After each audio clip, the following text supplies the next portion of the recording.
In France, ang digmaang Espanyol-Amerikano ay nagmula sa paghihimagsik, sugmuin ang digmaang gerilya, tulad ng pagpapasto sa populasyon opinyon ng publiko.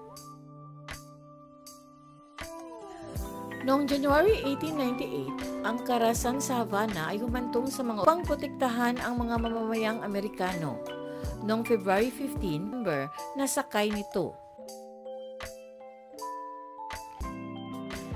The next day, Spain issued a declaration of war ang pasukan ng daungan.